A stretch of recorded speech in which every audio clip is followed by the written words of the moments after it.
Good evening and welcome. Thank you for joining us for the third of our 3 spring lectures of the 2025 Society of Architectural Historians St. Louis Chapter, St. Louis Public Library, Steedman Architectural Library Lecture Series. On behalf of the St. Louis Public Library, Steedman Architectural Library, we are pleased to continue our collaboration with the Society of Architectural Historians St. Louis Chapter and host this lecture series. Before we begin, we ask that you all please mute your devices. Should you be joining us remotely and have any questions, please type them into the comments section. After our talk tonight, we will pose your questions and those from our audience to tonight's speaker, Bob Moore. And now I'd like to introduce John C. Gunther, FAIA Lead AP, an architect, who serves as president of the Society of Architectural Historians St. Louis Chapter. He will introduce our speaker for this evening's talk. John?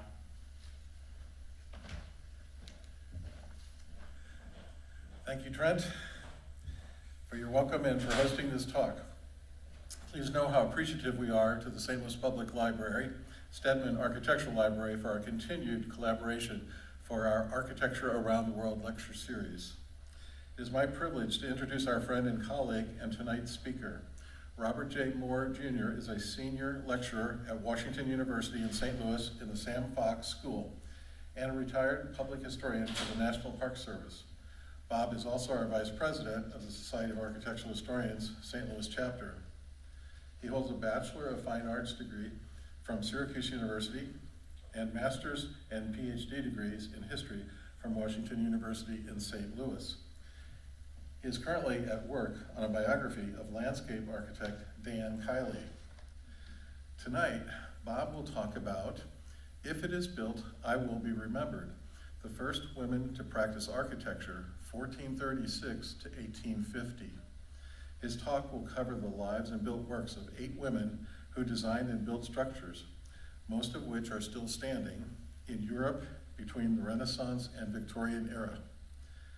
In a time period few might identify as being supportive of the work of women in the architectural field, these designers created chateaus, churches, mansions, townhouses, tombs, and some rather unusual places that emerge as being quite unlike anything their male counterparts were building. Listen and learn about some spectacular works you never knew existed. And now, please welcome Bob Moore as he presents If It Is Built, I Will Be Remembered, the first women to practice architecture, 1436 to 1850. Bob?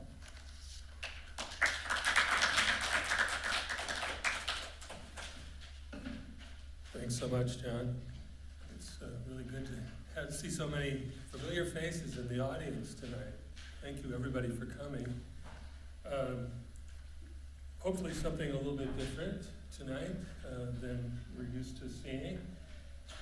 John summarized the presentation pretty well, so I think I'll just launch right into it. The subject of women in the architectural profession has been an interest of mine for actually quite a long time.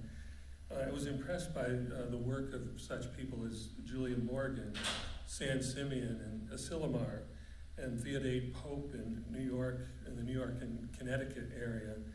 And I often wondered just how long ago women began to design buildings. Today we take for granted that women are prominent in the profession. Over 50% of college students studying architecture in the United States are now women. But this, as you can probably guess, was not always the case.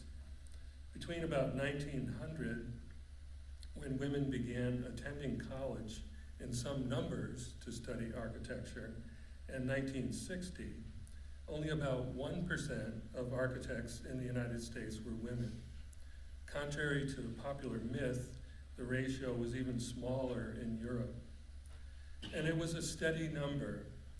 As more male architects entered the field, more women entered it as well, but it still stayed at about 1% for 60 years. The women that were in the profession during those years produced some of the most important designs of their individual eras. As a quick for instance, did you know that a woman, in concert with a female scientist, designed the first working solar house in the 1940s? You're looking at it. If you want to read an eye-opening assessment of a woman's place in United States architecture, and my students have told me some stories that lead me to believe that things haven't changed over much since it was written, you can take a look at an article by Denise Scott Brown entitled "Room at the Top, Sexism and the Star System in Architecture." You can find it easily online, or I'd be glad to send you a PDF if you're interested. A really good read.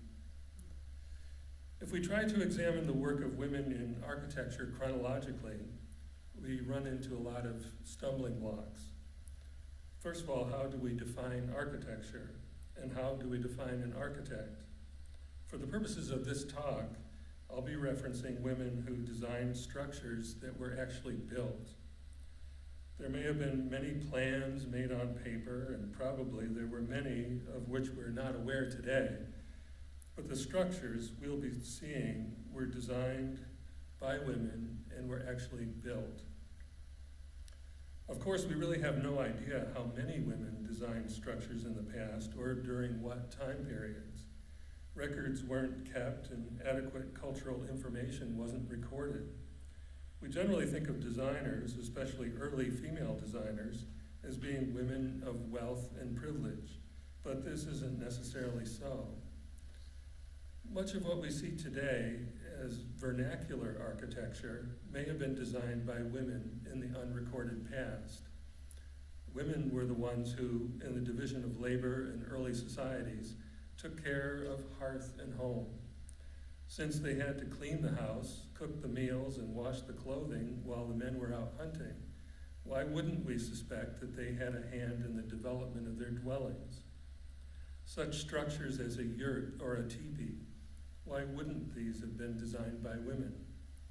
We know from the historical record that Native American women created teepees out of buffalo hides, gathering in groups to actually make a teepee, and that a woman was considered to be the owner of the teepee by the tribe.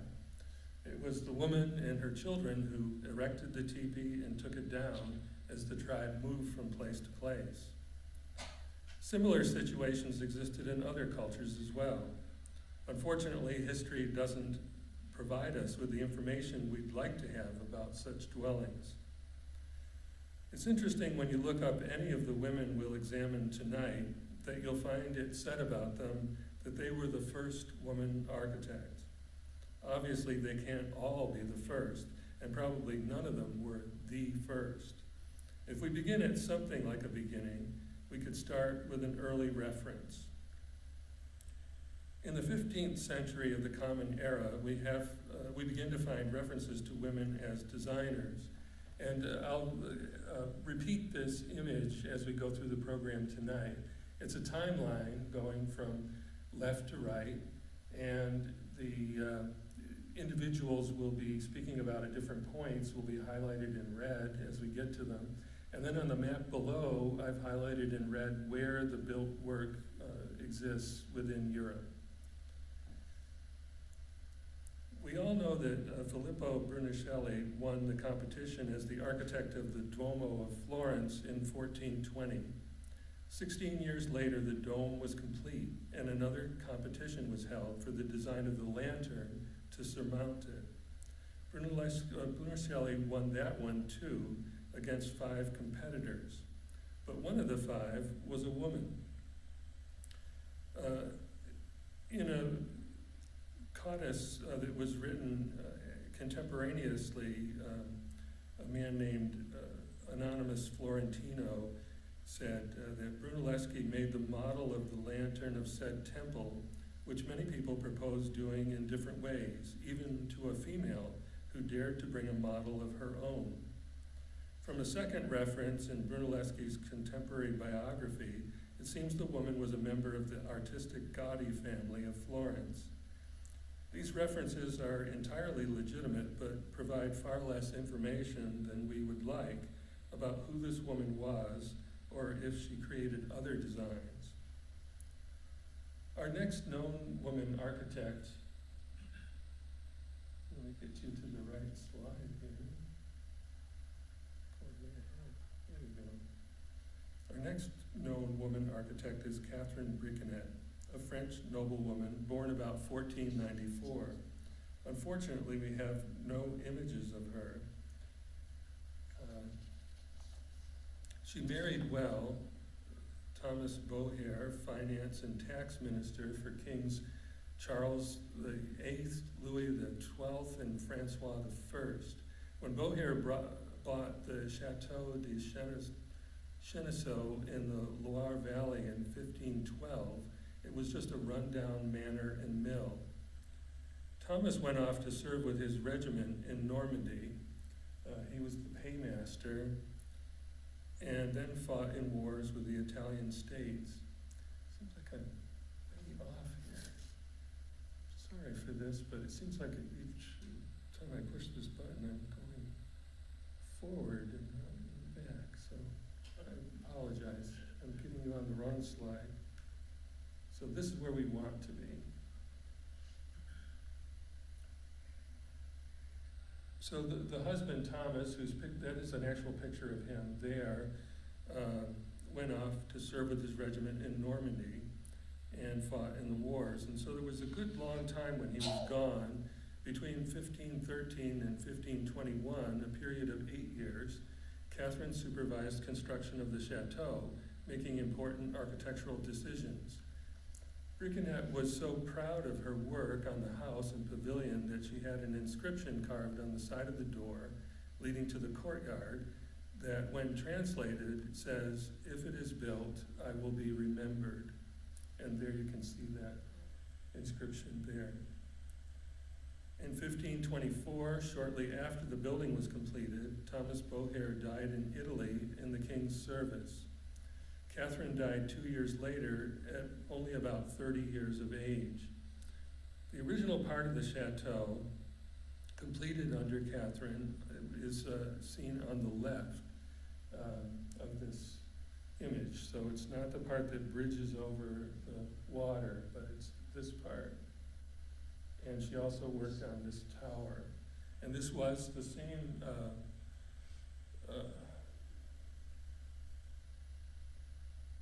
project that John Gunther was talking about in one of our earlier lectures, where he was talking about the St. Louisan, and now, John, I'm forgetting the name. Harvey Ellis. Yeah, Harvey Ellis, who based a lot of his work, especially that tower, on that tower. So, at any rate, this chateau in total is known as the Chateau des Dames, and in later years was extended, but not designed, by Diane de Poitiers and Catherine de Medici in the work on the right. So there were so many women involved in the construction or extension of this building that it's known as the Chateau des Dames. Catherine is best known in terms of architectural history for a staircase she designed inside the chateau, which with a straight run that led to the second story. Here we see that. It was unusual at the time because up to that point, most French staircases were spiral. It's said by many to be the first straight-run staircase in French architecture. The building was of its time at the beginning of the Renaissance, with axes of symmetry broken only by the polygonal volumes of the chapel and the library, which in this floor plan you see at the top, which kind of knocks off the symmetry. See them up here. Small towers were built at the angles of the building. The hall, said to have been designed by Catherine, was built in 1515 and is covered with a series of ribbed vaults whose keystones, detached from each other, form a broken line. This very unusual structural innovation is considered one of the most beautiful examples of decorative sculpting from the French Renaissance period. In 1944, the German-occupied castle was bombed by the Allies, but it was restored in 1952, and from the pictures you can see is still there for you to go visit today. So now we're going on to our second person, Jacquette de Montbrun. who was born in 1542 into one of the most powerful families in France. She was the third daughter of Francois de Montbrun, Baron of Villefort and Beaulieu. After the death of her older brother René, who was killed at the Battle of Gravelines, Jacquette became heiress of the House of Montbrun. At 1558, at age 16, she married André de Bourdelle, with whom she had 6 children. She's the only woman in France known to have held the title of architect during the Renaissance. Her husband died in 1582, leaving her responsible for his property. Between 1582 and 1587, Jacquette had a castle built in Matha, inspired by the architectural theories and drawings in the books of Sebastiano Serlio. During the Wars of Religion, she was besieged in her castle by the Prince of Condé in 1588, but refused to hand over the many Catholics who had taken refuge there. In 1589, she received a legacy of 4,000 crowns from the Queen and used it for the construction of a Renaissance-style villa. This was built near a castle tower in Bordeaux in the Périgord, and she directed construction herself. Her brother-in-law, a well-known writer who styled himself Brantôme, wrote her obituary when she died in 1598. In it, he specified that the villa was, quote, all her own invention and design. She supervised the construction site, he said, quote, taking up the L square and the T square and drawing her future home with her own hands. He continued by saying, of all the arts, she loved geometry and architecture, in which she was expert and ingenious. Always she was building and moving stones in all her houses, being always assiduous in some fine deed, as in her works, to which she was very industrious and laborious. He further stated that she was very curious and usually indulged in reading day and night. According to Dumoy, the architect in the Middle Ages was one who, through his knowledge in geometry, masters the art of drawing plans and preparing sections, equipment, the cutting of complex stones, to organize the rational progress of the work through the normalization and standardization of constituent elements. So we have to keep all this in mind when we realize that she was known as an architect during her lifespan, as an official title in France.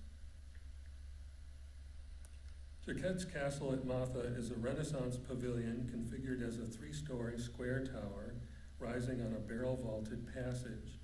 It's flanked by a second square tower of the same height, but of smaller dimensions. The 2 towers are crowned with battlements and topped with high slate hipped roofs. The windows and a door are decorated with sculpted pediments, probably influenced by Serlio. In Matha, Jacquette continued the French concept of verticality and hardiness, which included a historical nod to defensive symbolism, like the battlements.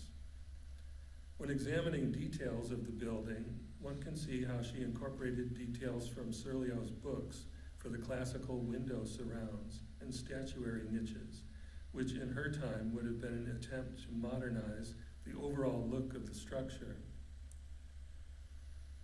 At the Chateau de Bourdelle, we see Jacquette's second and most sophisticated project. Here, her use of Italian influences is stronger than at the Chateau de Matha. Once more, both the composition of the structure and its details show the influence of the books of Serlio. In her stay at the French court as a lady-in-waiting to the Queen, Jacquette had the opportunity to meet many French and Italian artists who might have influenced her in the creation of her plans. Jacquette certainly introduced a new style of architecture to the province of Périgord with this building. There is much of the Italian villa of the same period evidenced here, with its geometric appearance and flat roofs hidden behind a parapet. We see Serlio details such as classical pilasters and architraves dividing the building levels and surmounting the ground floor arches. The boundary of the facade is outlined with exaggerated quoins on the right face of the building. The area beyond is left in a rusticated state. So here I'm talking about, I don't know if this shows up, but you can see how the stone changes from the stone surrounding the doorway that's painted red and the stone beyond that to the right. And that's what they're referencing there.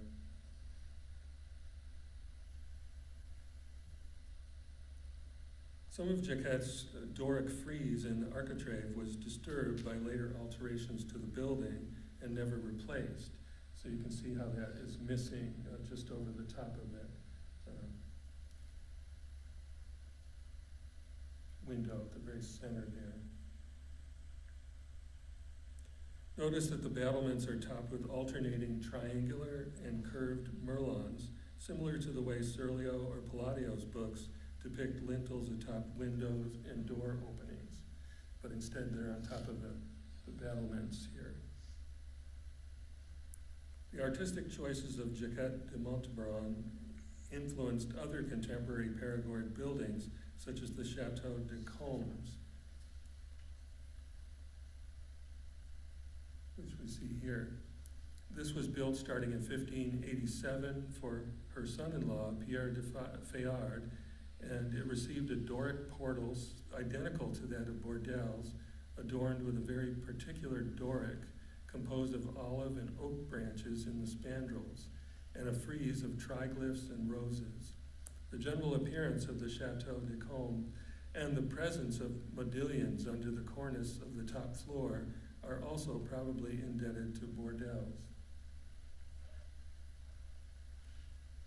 Jacquette de Montauban was influential in bringing new architectural concepts and Renaissance decorative motifs to the Périgord region of France.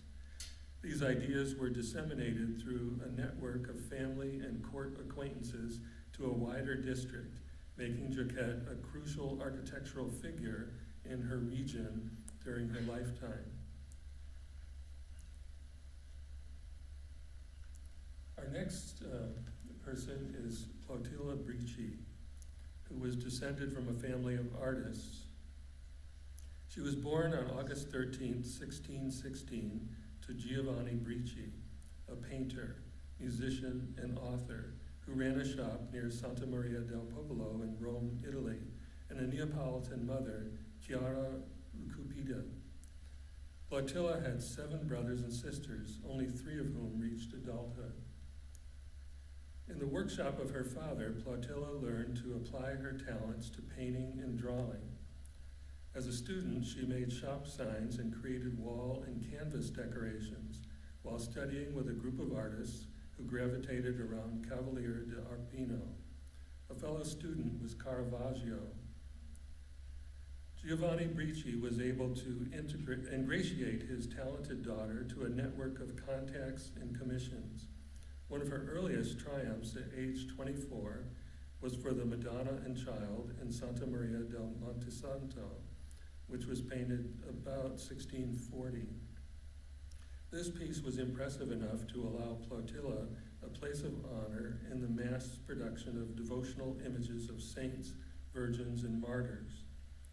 Clotilde's artistic output soon brought her into contact with Abbot Elpidio Benedetti, who was in the service of Cardinal Mazarin and later of Jean-Baptiste Colbert as an artistic agent of Louis XIV. Benedetti became a key figure in the political and artistic scene connecting Rome and Paris during the 17th century. Unfortunately, we have no images of him. Benedetti became her patron and supporter in the artistic community, and soon she received commissions for important altarpieces and other religious works. Benedetti himself was an amateur artist in close contact with some of the most famous masters of the time, such as Bernini. Many of Clotilde Brici's works and projects have survived. They included an ambitious project for the Spanish Steps. I got ahead of myself, and that's the project for the Spanish Steps. The vast lunette she painted for the Lateran canons, which we see here. the Standard of the Company of Mercy depicting the birth and martyrdom of John the Baptist, and the Madonna of the Rosary in the Cathedral of the same village where Benedetti's father, a papal embroiderer, was born. One of her most beautiful works is the altarpiece depicting Saint Louis IX of France between history and faith, painted for the chapel of Saint Louis in the Church of the French, within a chapel she also designed, but I'm getting a bit ahead of my story. Platilla's benefactor, Benedetti, was an ambitious man, and in order to flaunt his wealth and knowledge, he sought to build the fanciest villa in Rome. There was a huge movement toward suburban construction at this time, promoting the architecture of so-called country villas. The creation of a pleasure residence was almost an obligation for the ambitious, wealthy courtiers of the period. We don't know why Benedetti chose Platilla Brici to design his villa. Was it because he was impressed with her works of art? Did she share a vision of the possible design with him?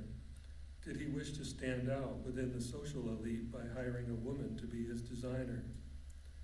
We do know that Platilla is mentioned as the architect in the villa's paperwork, and that all the plans attached to the cost estimate are signed by her.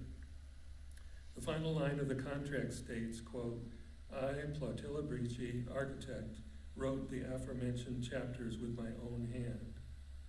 When Platilla was commissioned to design the villa, she became not only the first woman architect in Italy, but also the first known professional woman architect in world history. This drawing represents the villa's noble floor and is based on Brici's design of 1663. This plan reflects several important alterations to Brici's original concept, including moving the hanging garden from the south to the north of the building and an extensive remodeling of the northern facade. The Villa Benedetti was built between 1663 and 1665 on the Via Aurelia near the Porta San Pancrazio in Rome. It's the large building on the right that you see in this print. It's said that Brici designed the villa to look like a Baroque ship with curved walls, loggias, and elaborate stucco work, resulting in a heavy Baroque architecture. It's difficult to see the ship analogy in looking at the old prints, but Romans called it the Villa di Vesello, or the vessel house. An 18th century guidebook stated that the villa, quote, has the shape of a large warship, of which it represents so perfectly in all the external parts that nothing is missing except the masts and sails. The large building had 3 floors plus a mezzanine and an attic story, as seen in these reconstituted plans created with modern technology from Brici's 17th century drawings. Note the bowing of the side walls along the long axis of the villa, which may be where the idea of the ship comes from. Does everybody see that, especially in the plans on the right-hand side of that drawing? For some reason, my laser pointer's not working, so I have to direct you. But you can see how the walls are bowing outward. An odd feature of the Villa Benedetti that survives to this day is the unusual street entrance designed by Platilla, which looks like a rock outcropping pierced by an underground vault. It reminds the viewer of the work that Antonio Gaudi produced some 300 years later. Once beyond this decorative Gehenna, visitors had to climb a flight of steep steps to reach the level of the courtyard. From there, the villa's large porticos and vast galleries could be seen with a view of the surrounding countryside. The facade was pierced with more than 40 bays and windows. A gallery occupied the center of the residence and opened onto 2 terraces supported by a portico of 5 bays.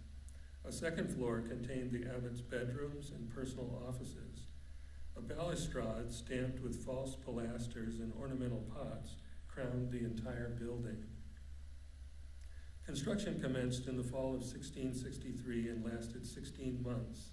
6 more months were needed to create the decoration with much frescoing, as seen in this contemporary building.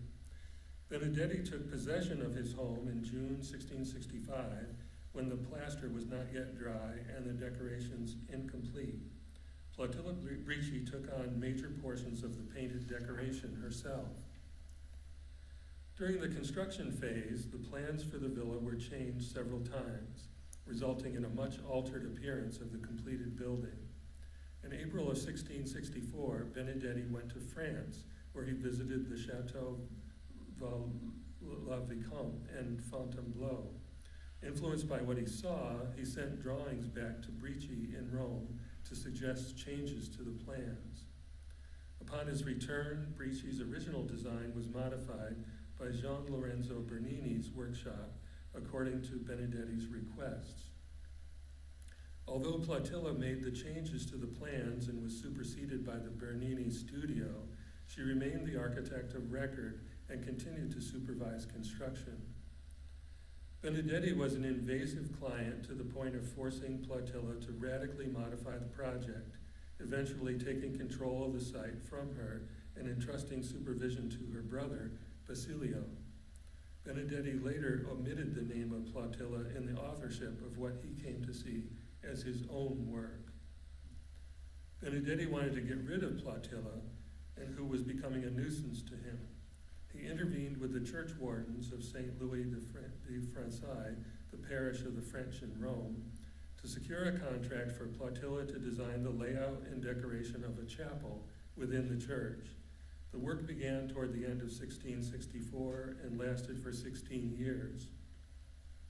This project included the transformation of the lighting with a physical dome, the installation of a large ornate choir arch, the treatment of a new high altar, and the creation of a large altar painting. This project forced Brici to divide her time between two excessively demanding commissions, the villa and the chapel. Benedetti obviously wanted Plautilla to be busy elsewhere. Benedetti was so excited by his completed villa that in 1677 he paid a writer named Matteo Meyer to write a descriptive book about it. The book reveals how much Benedetti intervened and ruined Plautilla's vision. A simple comparison of the elevations initially planned by Plautilla, which have survived, with the elevations of the completed building, testifies to the lack of taste in the changes. Inside the completed building, Benedetti added hundreds of ridiculous proverbs encrusted in the stone. Through all of the various rooms leading to the reception spaces, visitors' heads were filled with remarks, mottos, proverbs, and short poetic extracts written on the walls amid a few frescoed figures. And this is an actual double page from the book that shows some of the mottos that were put into the house. A year after the villa was completed, Benedetti was able to create the French Academy in Rome in 1666. He believed that this had come about because he had been able to use his new country villa as a means to influence the wealthy and powerful of Rome. For centuries thereafter, the Academy was the culmination of study for aspiring French artists and architects who won the Prix de Rome. But Benedetti did not understand that his vision of the world, of men and the arts, didn't mesh with the younger generation of courtiers. To many, his villa seemed like a sort of tomb, its interior decoration laughable and crude. The friends he was expecting never came, and he was soon excluded from art circles. The Villa Benedetti was the beginning of the end of Plautilla Brici's architectural hopes. She received a sort of consolation prize with the Chapel of Saint Louis, but in the end, a talented architect was undermined by her courtier patron and an obsequious and intriguing younger brother. After these two projects, Plautilla had one small commission to create the doors for the Testa Piccolomini Palace, which we see here. In 1677, Benedetti provided her the use of the small house in Trastevere. She lived her last years there before she died, sometime between 1690 and 1700. Plautilla was a registered honorary member of the Accademia di San Luca. She never married and had no children.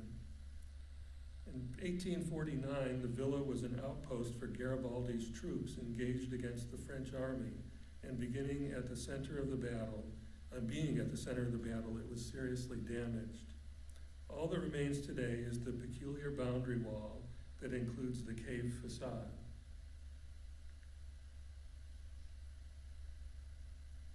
And on to our next person, Lady Elizabeth Wilbraham,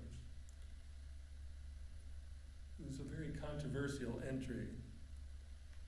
Lady Elizabeth Wilbraham has been described as everything from just a patron of the arts up to having personally designed some 400 buildings and being the architectural tutor of Sir Christopher Wren. This is one of the major problems of studying women in the field of architecture in these early times, the possibility of overstating and overclaiming their importance. Most of the pro-Wilbraham information comes from a single source, American architectural historian John Fitzhugh Miller. A host of other architectural historians, all male, in Britain deny the veracity of any of Miller's claims. So what facts do we know?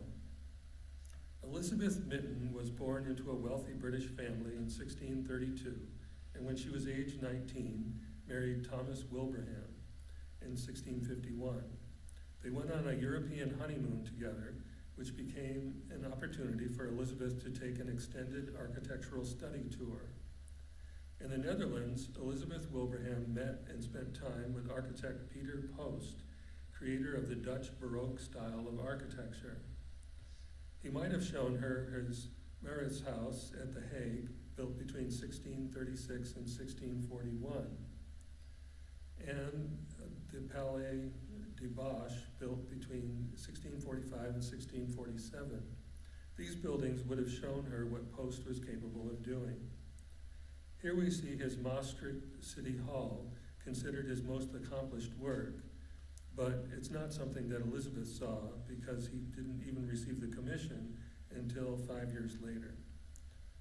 The Wilbrahams continued on their tour and visited the Stott residence at Landshut, Germany, then traveled to the Veneto to see the work of Andrea Palladio.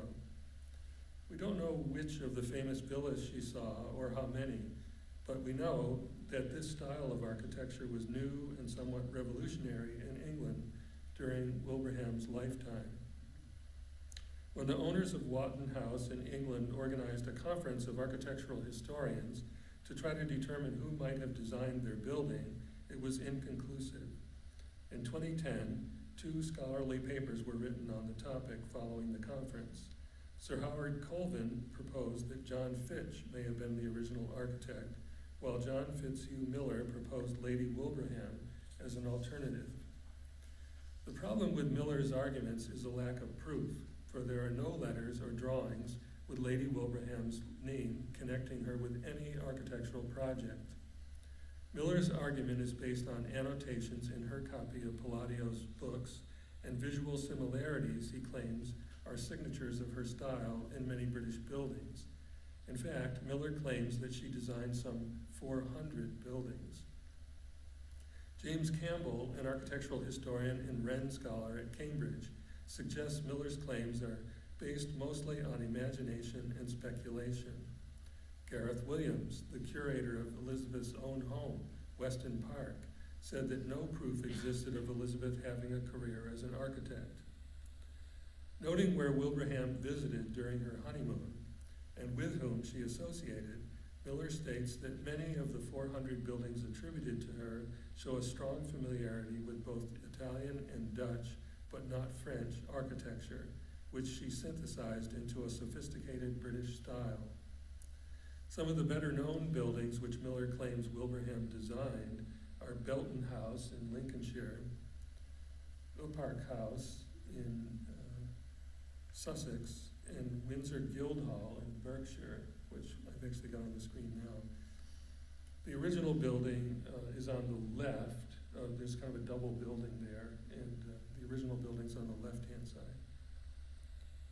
He also maintains that she designed her own home, Weston Park, about 20 years after her marriage. Wilbraham is known to have planned renovations for St. Andrew's Parish Church, near her home. And it's said that she designed St. Mary's Church, which we see here. Miller claims that, quote, about 28 architectural drawings in her hand survive, including one showing the first sash windows in England at Ham, and 5 architectural models made at her direction. Evidence shows that she was Wren's principal architectural tutor, and he in turn had her design no fewer than 18 of his 52 London churches, notably St. Bride's, Fleet Street. And that's the end of Miller's quote. In trying to be careful historians, I think we'll need to see a lot more evidence than mere comparisons of building facades to begin to attribute authorship to a specific individual when there's absolutely no paperwork. It will certainly be interesting when Miller publishes his evidence. I'm no expert on this controversy or Wilbraham's or Wren's work. There are many claims made on Wilbraham's behalf, and that's why I include her here. With the other architects of this evening and those early women I've studied in the United States, there's proof that each woman's contribution in the form of plans, letters, etc. So there's actual proof from evidence, and in this case that's lacking. But perhaps it is true that one of the world's first professional and prolific women to practice in the field was Lady Elizabeth Wilbraham. So now we move on to ones that we have lots of proof for. And we're coming kind of to the Jane Austen period now, with Jane Parminter and Mary Parminter. And this next story is more unusual than most, as you'll see. Jane Parminter and Mary were cousins who commissioned and had a hand in designing a 16-sided house in England named Alarand. Jane Parminter was born in 1750 in Lisbon, Portugal, where her father, a Devon wine merchant, was based. Mary Parminter was born in Barnstable, England in 1767 to Richard Parminter, the brother of the Lisbon merchant. He was very wealthy, and Mary's mother's family were extensive landowners in Devon and Somerset. When Mary was 5 years old, her mother died, and she was placed under the guardianship of her 23-year-old cousin Jane. Mary's father died when she was 12, and she inherited considerable estates in Devon. In 1784, Jane organized a grand tour of Europe for herself, Mary, and her sister Elizabeth. They visited France, Italy, Germany, and Switzerland. Elizabeth returned to London by 1788, and Jane and Mary followed in 1791. Upon returning to Devon, Jane and Mary decided to live together. Inspired by the chapel of San Vitale in Ravenna, which they visited on their tour, Jane and Mary decided to build an unusual 16-sided house they called Alarand, just north of Exmouth. Family lore suggests Jane designed the building, but recent research suggests a Mr. Lauder may have actually created the plans based on her ideas. The building was designed to house their collection from the tour. They also laid out the grounds. Some changes have been made to the building since it was built, especially with the addition of the dormer windows. Yeah, but otherwise, you can see what a striking building they imagined. In the summer of 1811, the cousins drew up plans for a small chapel, point in view, built next to the house, along with almshouses and a school. The cousins were eager to provide religious education and help poor, needy children. Inside the house, there's a central octagon, and all the rooms come off this, as well as linking to one another by means of tiny lobbies, some of which still exist today. The 2 rooms facing east were the ladies' bedrooms, and the women moved round the house during the day, following the natural light. The cousins spent much time and energy in decorating the interior with carefully crafted artwork made from paper, feathers, and shells. At the top of the house is a unique shell gallery, a mosaic room, with walls covered in pictures and patterns created totally from shells. These took the women a decade to complete. Needless to say, it's a very unusual house. And this is a view on the staircase going up into that gallery. They decorated tables, made feather pictures. In one of the rooms, note the asymmetrical firebox.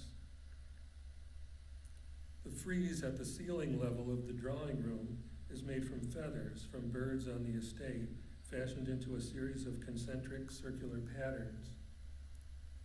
The diamond-shaped windows with shutters were originally the only windows and are placed on an angle to bring in the most light. In fact, if you look closely, you'll see the windows are positioned to take advantage of the masonry construction and are on the corners of the structure. This simply couldn't be done with a post and beam house. Every door has a lock, and each lock has a different key. In recent years, it took volunteers 4 years to find where each of the inherited 476 keys fit. There are locks everywhere, even for a trapdoor in the floor. When the house was built, there was a real threat of invasion from France, so the Parmenters built escape routes into their design, should the French march up the hill towards them. Some doors can only be unlocked from one side. Jane Parmenter died in 1811 and was buried in a vault beneath the Point in View Chapel. After Jane's death, the estate passed to Mary, who set up a charity which still runs today. Mary died in 1849 and was buried alongside her cousin. Mary's will stipulated that the house and estate would be passed in sequence to 6 named, unmarried female relatives. Mary was insistent that the inheritance should only be through unmarried female family members. In 1880, Stella Reichel, the 3rd woman to inherit, was due to get married. Since only one of the other named women still met the conditions of the bequest, she sold Aleron to her brother, the Reverend Oswald Reichel. He became Aleron's only male owner. During this time, the house saw the most change, of course. Externally, dormer windows were added, the thatch on the roof was replaced by tiles, and a raised walkway was added around the outside of the roof, while inside, the Reverend installed central heating, knocked down walls, and added stairs. Several times the house was saved from redevelopment, and in 1991 it was purchased by the National Trust. Today the house, despite the changes that were made, still gives off the quirky flavor of the Parmenter cousins and their unique ideas. Our next architect is Mary Townley, and will stay in Jane Austen's Regency, England, for just a bit longer. Mary Townley was an architect who designed several buildings in Ramsgate in southeastern England. With Mary Townley, we reach a turning point where we have a woman not just designing a family home or having one major commission, but a woman who made a career as an architect designing multiple buildings. In the 1770s, Mary married James Townley, a proctor, and that is, in England, a lawyer who practiced the ecclesiastical and admiralty courts. The couple established themselves in Ramsgate, which was developing as a small port in the 1770s. James Townley's business earnings were invested in buying up real estate in the town and in constructing buildings designed by his wife. In 1792, Mary designed Townley House, a large mansion for her family to live in, considered to be an architectural gem. Its graceful Adamesque, late Georgian, early Regency lines were much remarked on in its time. Here we see an original elevation of the street facade of the house. The house had large dining and drawing rooms of equal size on either end of the ground floor, with sitting rooms of various sizes and an ample double pantry to prep and move food to the dining area. A large circular stairway facilitated access to the first floor above, where 9 bed chambers could be found, a sitting room, and even a water closet, that is, an indoor restroom. The need for so many bed chambers becomes understandable when one learns that Mary had 9 children, during the years when she was designing all the buildings that we'll see in a moment. After a number of reconversions and to shops and other purposes in the 20th century, the house was adaptively repurposed in 2018 to 2022 by Del Renzio Architects and has now been divided into apartments. The interior was not restored, but elements such as the large windows and fireplaces have been preserved. During the years Britain was at war with France, including the Napoleonic Wars, Ramsgate was an essential harbor important for both land and naval operations. Movements of troops from the harbor and the billeting of garrisons on both east and west cliffs changed the town. Between 1804 and 1816, over 300 transports arrived in Ramsgate to embark more than 50,000 men, thousands of horses, and tons of material to the continent. During this period, the Townsleys built 10 houses on Spencer Square, all designed by Mary, which became quarters for officers. A few years later, Mary also designed the terrace of houses on what is now Royal Road. Spencer Square became a parade ground and training ground for cavalrymen, later pivotal in the Battle of Waterloo. Thousands of military personnel were stationed in Ramsgate, ready to repel a potential invasion by Napoleon's armies. The officers and their wives brought prosperity to the town, and a variety of businesses were established to serve their needs. This new wealth was threatened when Wellington decisively defeated the French at the Battle of Waterloo in 1815. The Townleys had built barracks on the west and north sides of Spencer Square, and after the war ended, these were converted into private townhouses. In addition to her home, Mary also designed many rental property townhouses throughout Ramsgate. A set of townhouses she designed in 1820 later became the Regency Hotel and included a language school. The building has recently been fully restored. An account written by her relative and tutor, the artist Sir Joshua Reynolds, praised Mary Townley's flair for architectural design. Mary Townley played a prominent role in local society, arranging balls at Townley House and entertaining the nobility. Among her guests in the 1820s was King William IV. The Duchess of Kent, with her daughter Princess Victoria, later Queen Victoria, stayed in the house for several months. Other examples of Mary's surviving work include the Paragon of 1816, an early example of townhouses in Chatham Place, which we see in this photo, from 1780, and houses on Albion Place. In 1810, Mary patented a system to improve chimneys that produced too much smoke. Today, 5 of her works are listed as historical heritage properties by English Heritage. After her husband died, Mary became active in the local church until her death in 1839 at age 86. Mary Townley was a professional architect who practiced widely, was acknowledged in her day for her talent, had a patent awarded to her, and has multiple built properties still standing today. Our next final profile for the evening is Sarah Losh. She's been called an antiquarian, architect, and visionary. She was a landowner in Rear, which does not look like it's said.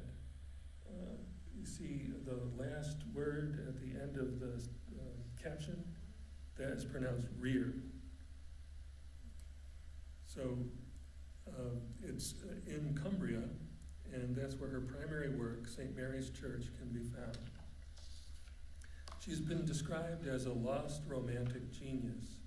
None of Losh's journals or drawings survive, but she was profiled not long after her death in Henry Lonsdale's The Worthies of Cumberland, published in 1867, and in a recent biography called The Pine Cone by Jenny Uglow. Sarah was born at Woodside in Rear, near Carlisle, in the English Lake District, probably in late 1785. She was the eldest of 4 children. Her father, John, owned land in Woodside and was a partner with his brother in an alkali factory. Sarah's uncle James was a friend of the poet William Wordsworth, an organizer of the anti-slavery campaign in Britain and a passionate supporter of parliamentary reform. The family was well-to-do, Sarah's father founding a bank and profiting from shares in ironworks and the railways. From an early age, Sarah was fascinated by architecture, not only for its own sake, but, as she put it, as a means to historical and cultural understanding. Lonsdale's book tells us that Sarah was well-read and educated. She attended schools in Rear, London, and Bath, and traveled to France, Italy, and Germany on a grand tour in 1814 and 1817. She spoke fluent French and Italian and could translate Latin with ease. Lonsdale compared her mind to that of George Eliot.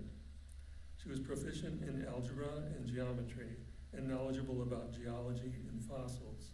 She learned to model in clay, to carve wood and sculpt stone. Sarah was extremely close to her sister Catherine.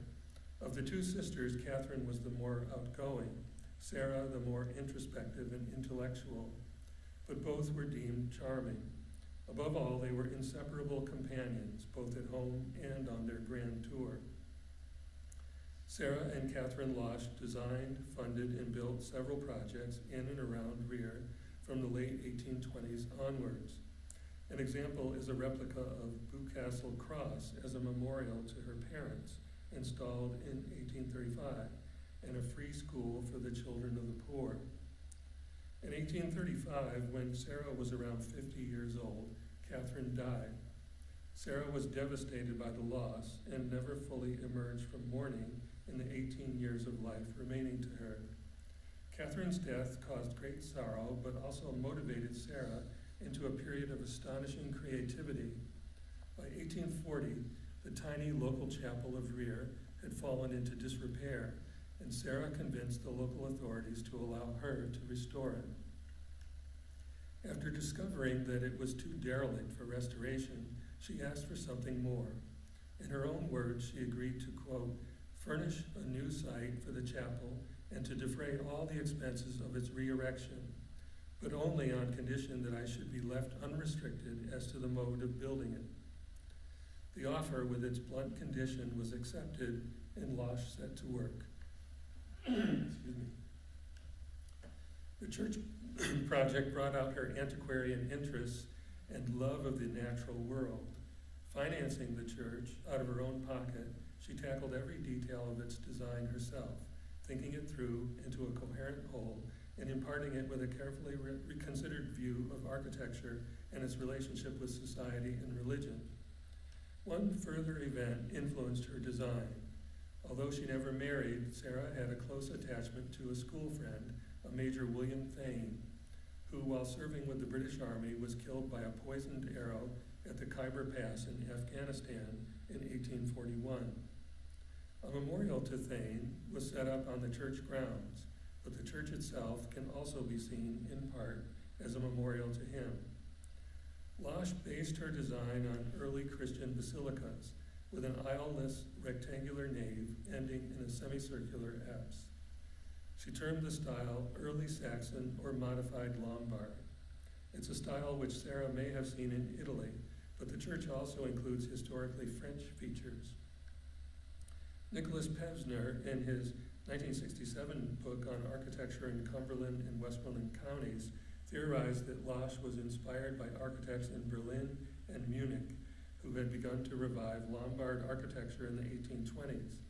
Romanesque revival was also beginning, with churches designed by architects T.H. Wyatt and John Shaw, but viewing the results of these projects seems to indicate that Losh was uniquely inspired. Losh realized that ecclesiastical architecture in England at the time favored the high Gothic, and that many churchmen insisted that no other style was fully Christian. Sarah ignored them and built a church in a far simpler style with rounded arches and small windows. It was a church that harkened back to an ancient time particular to England, an idol emerging from the fog of Dunsinane and Camelot, and the earliest Christian times when the faith was paired with animism and spirits of the earth. Sarah said the church was early Saxon and may have been inspired by ancient ruins of churches in the region. The pre-Raphaelite painter and poet Dante Gabriel Rossetti called it a church in the Byzantine style, full of beauty and imaginative detail, though extremely severe and simple, and much more original than the things done by the young architects now. Architectural historian Pevsner dubbed the building style Byzantino naturalistic and said it was a crazy building without any doubt. Yet when Pevsner answered the question, what is best in church architecture during the years of Queen Victoria, he insisted that the first building to call out had to be the church at Rear. It anticipated, he said, many of the ideas of John Ruskin and William Morris, which had yet to be expressed in the 1840s. In her biography of Losh, called The Pinecone, Jenny Uglow describes the exterior decoration. Around the central window, a chrysalis rested on an oak leaf at each side, with 6 butterflies above, separated by poppy heads, ripe with seeds. All these, including the butterflies, are symbols of the soul, from their Greek name Psyche, and they spoke of the earth. By contrast, the carvings on the left-hand window conjured ancient oceans, with ammonites and nautilus fossils, an octopus and a staghorn coral. On the right, they took to the air. Fir branches met at the top, and between the cones perched a raven, a scarab with open wings, a bee, and a small wise owl. Losh used local materials to construct her fantasy. Lazenby sandstone, bog oak, and oak from her family's woodlands were utilized. Her fascination with the fossils found in the shale of Cumbrian coal mines was dramatically depicted in the church. St. Mary, meet Charles Darwin. Losh cut thin sheets of transparent alabaster stone to make window screens with silhouetted fossil ferns. Losh built a workshop in her house where she could fabricate her designs. She went so far as to create 3D models of clay so that the local stonemasons could see just what she wanted. The designs looked somewhat natural, but also recalled the types later seen in the arts and crafts movement. On the outer walls, Losh placed unconventional gargoyles that she called emblematical monsters. These included a crocodile, a winged turtle, a snake, and a dragon that vented steam from a boiler inside the building. Losh's outlook on the cosmos seemed rooted in an earthly study of God's handiwork as revealed in nature and mystery and legend. Few of her icons or symbols have anything to do with the heavenly realm or the afterlife. Her concern seems to be with the fleeting lifespan of humanity within the unimaginable landscape of geologic time and mythic past. The 2 stone railings at the back of the church are capped with carved pine cones. The pine cone is an ancient symbol of regeneration, fertility, and inner enlightenment. It was known in the village that before William Thane died, he sent a pine cone from India with the idea that it would be planted in the area. Sarah and her cousin William Septimus carved the baptismal font out of alabaster. The side panels depict plants, animals, and insects. The dragonfly and butterfly are symbolic of new life. The mirrored lid recreates a pond with water lilies. Losh participated in the stone carving of the window and door surrounds on the exterior of the building, and even some of the wood carving on the interior. The church is odd in many ways.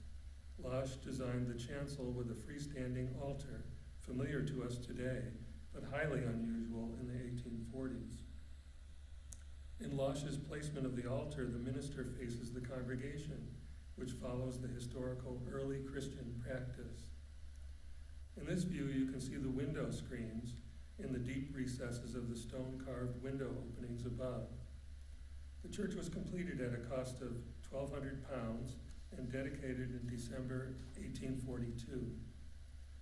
In addition to the church, Sarah built a mausoleum for Catherine, a strikingly and intentionally crude little building, druidical some called it, made of unmortared and rough-edged stone with no ornamentation and a flat roof.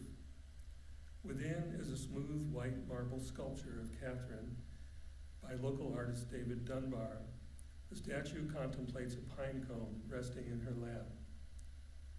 St. Mary's Church, the well and the gateway, the chapel of rest, the graveyard, even Rear's school and schoolmaster's house were all designed, worked on, and paid for by Sarah Losh. She worked on one more building, the Church of St. John the Baptist at Newton-Arlosh, consecrated in July 1849. It had previously been a wreck for about 250 years, and Sarah sought to restore it. The strong walls of the church were meant to provide an easily defended building into which the locals and their animals could retreat when an attack was imminent. Sarah Losh died at Woodside on March 29, 1853, and was buried in the churchyard of Rear, where she shares a grave with her sister Catherine. So Sarah's story brings our tour of early architects to an end.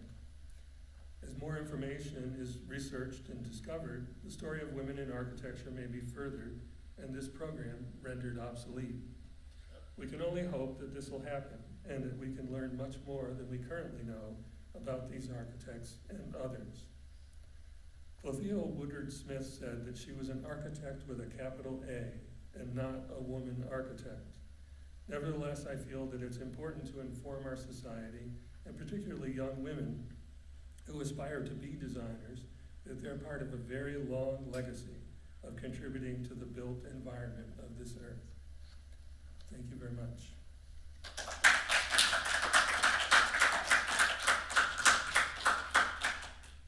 And I'll be glad to take any questions you might have. Go ahead, Noah. So you said all of Losh's writings and journals have been lost?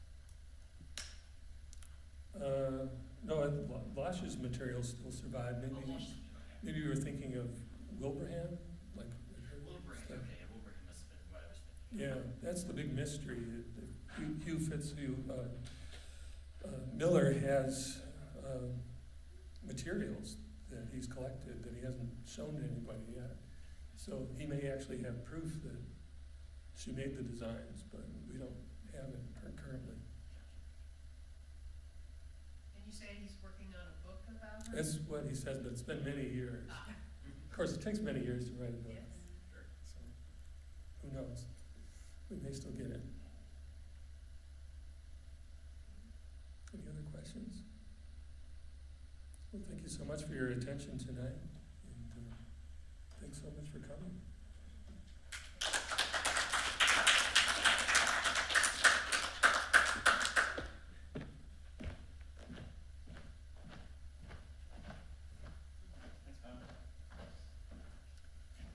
Thank you, everyone. Thank you for all attending. We're going to take a little break from the Steedman lectures during the summer. We'll resume in September. Let's see. September 23rd, we'll have Carol Grove will be giving a talk called Buildings of the United States, Buildings of Missouri. So hope to see you back for that. Everyone drive safe and have a good week. Thanks for coming. Good night.